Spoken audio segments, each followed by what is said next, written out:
मेरे साथ बहस कर रहे हैं कि मेरे भाईजान आपको उन्होंने भेजा है, आप बात सुने। मेरी बात सुने भाईजान, सुने ना, मेरा जवाब जो है आप उनको सुनाएं। आप खुद सुनाएंगे कि वीडियो से उनको पहुंच जाएगा? मेरा बात सुने। देखिए जी, एक बंदा आता है, वो फैसला करता है कि हमने पराई जंग लड़नी है, यही लोग जो हैं हीरो और मुजाहिदीन बन जाते हैं।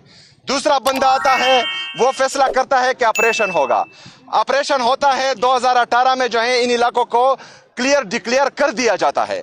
तीसरा बंदा आता है, वो कहता है कि इनको दोबारा जो है इनकी आबादकारी की जाए और इनको जो है दोबारा खैबर पख्तूनख्वा में लाया जाए। चौथा बंदा आता है, फिर कहता है कि ऑपरेशन किया जाए। खैबर पख्तूनख्वा लेबॉर्ट्री नहीं है कि जो जिसकी मर्जी हो वो वहां पर वही एक्सपेरिमेंट करें।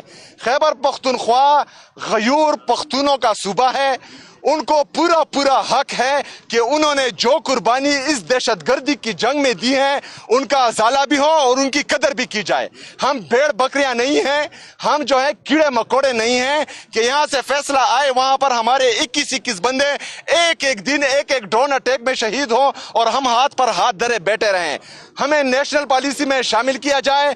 हमारे साथ जो भी फैसला हो, जो भी पॉलिसी बने, उसमें खैबर पख्तूनख्वा की हुकूमत को, खैबर पख्तूनख्वा की आवाम को, खैबर पख्तूनख्वा के पार्लियामेंटेरियन को शामिल किया जाए। हम उस हर पॉलिसी में इंशाअल्लाह ताला वफाकी हुकूमत का और सिक्योरिटी फोर्सेस का साथ देंगे।